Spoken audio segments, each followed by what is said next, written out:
La finale de Miss Monde reprogrammée au 16 mars 2022. Prévue le jeudi 16 décembre dernier, la finale de Miss World a été reportée pour des raisons sanitaires. Le comité d'organisation avait indiqué que l'événement serait reprogrammé dans un délai de 90 jours. Eh bien, c'est chose faite.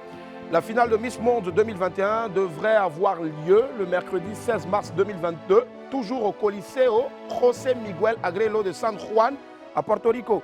Dans son communiqué d'information, le comité Miss Monde indique que les candidates du monde entier, du moins celles qui pourront repartiront donc sur l'île pour se disputer la couronne convoitée de Miss Monde. Aussi, les tickets déjà achetés pour le 16 décembre restent toujours valables pour la nouvelle date. Toutefois, les personnes qui le souhaitent pourront se faire rembourser. Ivoiriens, Ivoiriennes, que ceux qui mangent arrêtent de manger. Voilà les formations. Je ne vous demande pas d'aller marcher. Je vous demande juste de vous remobiliser pour le 16 mars 2022. Vive Olivier Lassé! Cette couronne doit venir en Côte d'Ivoire et elle viendra en Côte d'Ivoire. Où bien les esprits? Ouais. Quand tu as des esprits qui boivent belé, là, c'est le résultat que ça donne. Attention, abus d'alcool, très dangereux pour la santé. Consommez avec modération. Kérosène, Emma Dobré, rebelote.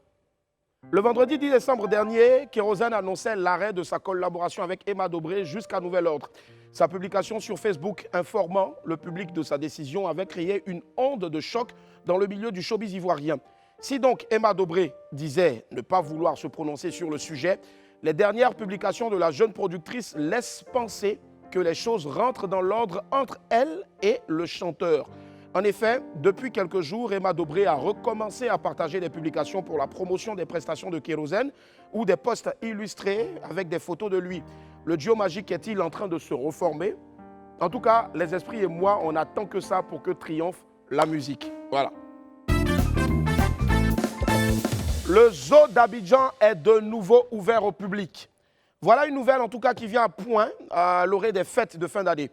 Fermé depuis septembre 2020, après la fuite d'une hyène et des accusations de maltraitance des animaux, le zoo national d'Abidjan a rouvert ses portes le mardi 21 décembre.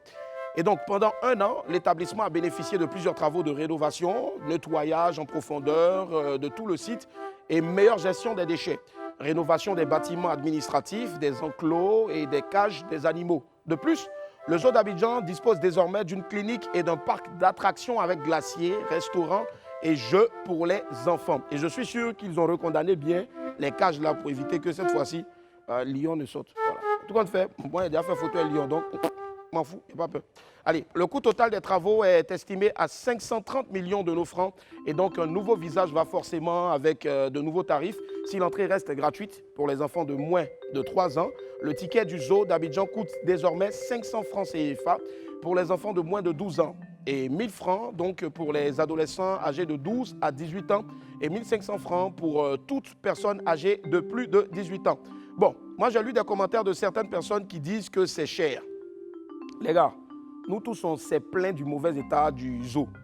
Les gens nous ont écoutés et ils ont fait des efforts pour essayer de répondre à nos attentes. Même le community manager, il a dosé un peu sur ses publications un peu bête là. Et il est dangereux. Hein. Mais de grâce, faisons aussi des efforts pour contribuer à la promotion du tourisme local. C'est 1500 francs seulement. Ce n'est pas 1500 les esprits ici, vous ne pouvez pas payer. Ou bien? Alors, je n'ai pas entendu, vous payez ou vous ne pouvez pas? Il y a d'autres qui disent, ouais, attends. Il n'y a pas que